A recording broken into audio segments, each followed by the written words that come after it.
Have you ever experienced a moment of absolute stillness while holding your child, a moment where the noise of the world fades away and you are left staring into their eyes, feeling a shock of recognition that defies logic? It is a feeling deeper than biological love, deeper than the instinct to protection and protectiveness. And friends, if you are reuniting, widening with a traveler you were yoked with 1,000 years ago.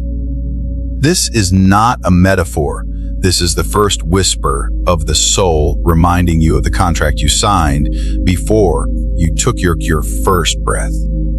We often walk through the journey of parenthood, and we are the teachers. We believe we are the sculptors, and our children are the clay waiting to be molded by our hands. But the ancient wisdom of the East, specifically the Zen tradition, the teachings of the great masters like Paramahansa Yogananda, suggests that this view is a reversal of view is a rare of the truth. Your child is not the clay, you are the clay. Your child is the fire that has come to bake the clay, to harden it, to test it, and to purify it. There is no accident in the arrival of a soul into a family lineage. The universe does not play dice with the soul that cries in the crib, the toddler that tests your patience, the teenager that breaks your heart, and the adult who eventually walks away. They are random lottery tickets, drama cons from constant instruments sent to perform a surgery on your ego, that ego that no one else could perform.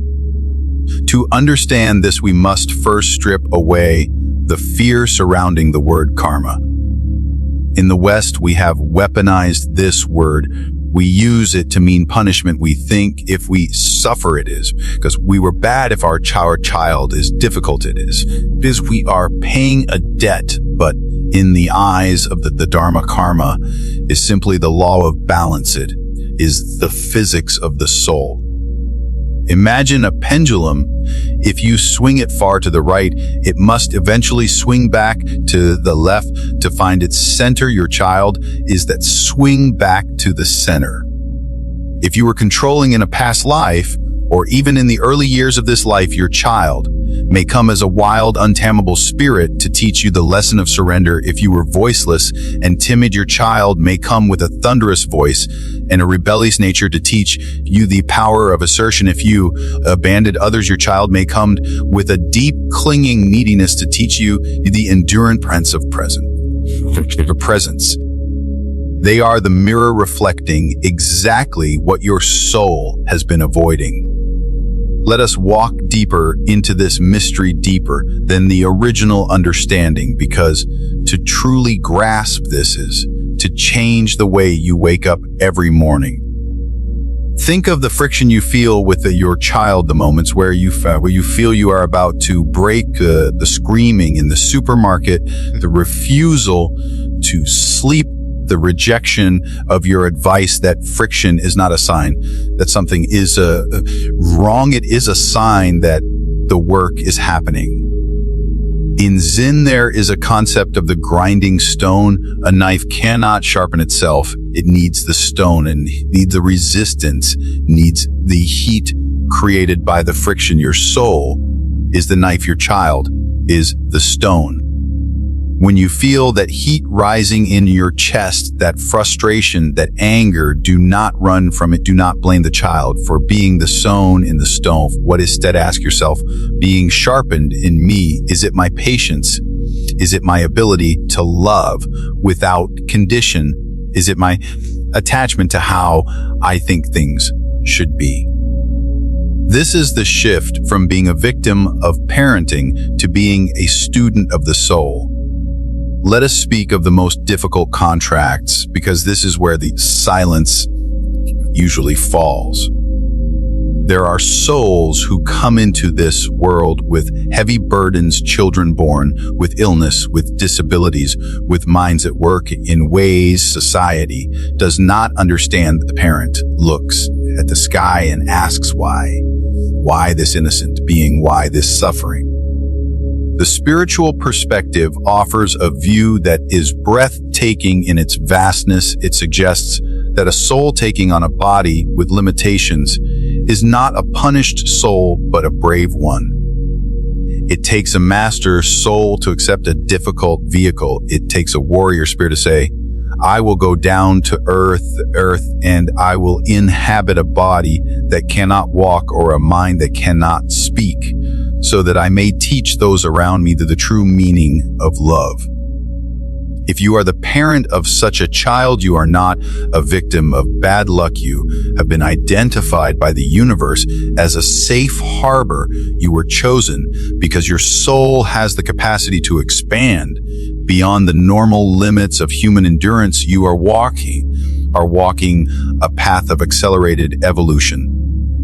In serving a child who cannot serve themselves, you are burning through lifetimes of selfishness. You are learning the highest form of love, which is the love that expects nothing in return, the love that is not transactional, the love that simply is. This is the Bodhisattva path, the vow to help others cross the river of suffering even while you remain in the water yourself. But what of the ordinary days? What of the simple, persistent exhaustion, the karma of the mundane? Here is where the practice of mindfulness, or sati, comes into play. Your child is your bell of mindfulness. Every time they call your name, they are pulling of your mind and into the present moment. We are often so busy planning the future or regretting the past that we miss the only place where life actually happens, the now. Your child lives entirely in the now. They do not worry about the mortgage or the political climate or retirement fund. Then they are fascinated by the dust in a smoke floating in a sunbeam. They are devastated by the broken cracker. They are ecstatic about the rain. When they demand your attention, they are actually offering you a gift. They are inviting you to join them in the state of pure being there. They are saying, Mother, Father, come back to the bed, come back to the sensation of life. If you can see their interruptions not as nuisances, but as bells waking you up from your sleepwalking, then every tam becomes a call to prayer. Every demand becomes an invitation to presence. Now we must address the most painful part of this karmic contract, the necessity of separation. The great poet Khalil Gibran wrote that your children are not your children. They are the sons and daughters of life, a longing for itself. You are the bow from which your children, as living arrows, are sent forth. This is the ultimate test of the parent, the test of non-attachment. We spend decades building this bond. We feed them, we clothe them, we shelter, and we worry for them. We build our entire identity around being their protector. And then the contract requires us to open our hands and let the bird fly. This is where many parents create new negative karma. We cling, we manipulate, we use guilt to keep the arrow tethered to the bow because we are afraid of the empty sky that remains when the arrow is gone. But the Zen of parenting is the art of the open hand. To hold water, you must cup your hand gently. If you clench your fist to hold it tighter, the water slips through your fingers. You must love them enough to let them make their own mistakes. This is the hardest thing to do because we want to save them from pain. But if you save them from every pain, you rob them of their own karma. You rob them their own growth. Just as you learned through your stumbles, they must learn through theirs. You cannot walk their path for them. You can only light the lantern and stand by the road. The karma between parent and child is also a chance to break ancestral chains. This is perhaps the most powerful work you will do. Look at your family tree. Look at the patterns of the past. Their anger was their alcoholism, was their silence, and emotional distance was their criticism. These patterns are like a river that flows downhill from generation to generation. If you do not build a dam, the water will flow over you and into your child. When you find yourself to your child with the same harsh words your parents used on you, stop, freeze that moment. This is the critical juncture. This is where the wheel of karma turns. You have the power in that split second to say it stops. Stops me. I will not pass this stone to the next generation. I will swallow this anger and I will transmute it into an understanding. I will break the cycle. This is painful. It requires you to feel the pain your parents could to feel it. It requires you to heal the child within yourself, so you do not wound the child in front of you. But when you do this, when you respond with consciousness instead of reaction, you liberate not only your child, but your ancestors. You heal the line backward and forward, where you become the transformer of the family karma. Let us look deeper into the eyes of this soul facing you. Sometimes the child triggers you because they represent the unlived life within you. If you denied your own creativity to be responsible, a creative, messy child will irritate you. If you denied your own anger to be a good person, a raging child will terrify you. They are showing you your shadow. They are acting out the parts of you that you locked in the basement of your psyche. Instead of pushing them away, invite them and look at the messiness and ask, why do I fear disorder? Look at the rage and ask, when did I lose the right to be angry? By accepting these parts of your child, you accept them in yourself, you become whole. And as you become the child no longer needs out these shadows for you, the behavior often magically shifts because the energetic hook has been removed. This is the subtle mechanism of the soul connection. It is not about behavior modification. It is about energetic resonance.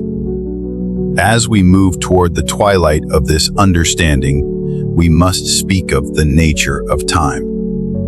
Our time with these souls is brief, deep brief. We think we have forever, but we do not. The window of childhood is a flash of lightning in the night sky. One day the toys will be gone, the noise will stop, the house will be quiet.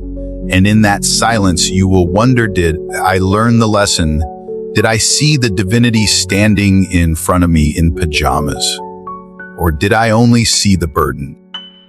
Paramhansa Yogananda taught that family is the nearest and dearest place to find God. It is the gymnasium of the spirit. It is easy to be peaceful on a mountaintop sitting alone in meditation. It is easy to feel holy when no one is interrupting you or demanding your time.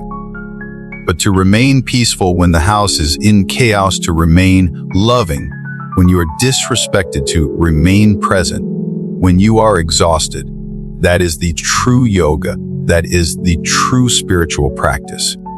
Your child is your guru. They may not speak in Sanskrit verses. They may speak in riddles of demand and desire, but they are leading you toward the same goal, the dissolution of the ego, the opening of the heart, and the realization that we are all one. So tonight, when you look at them sleeping, innocent and heavy with the day's journey, drop the guilt, drop the worry that you are not doing enough, drop the fear that you are damaging them. If you are listening to this, if you are seeking this depth, you are already awake. You are already doing the work. Simply look at them and acknowledge the soul within the body. Say to them silently in your heart, I see you. I know you. Thank you for choosing me. Thank you for the friction. Thank you for the light. Thank you for the chance to walk this road together.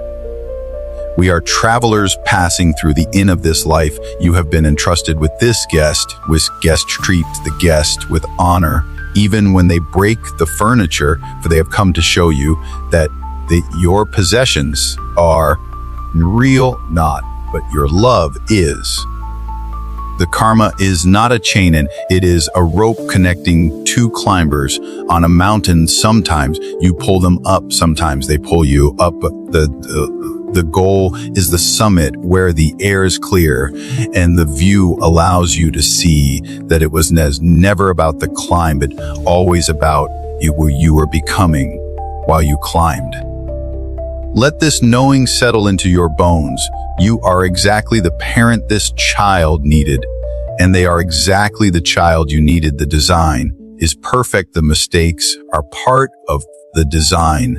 The repair is part of the design. Breathe into this trust.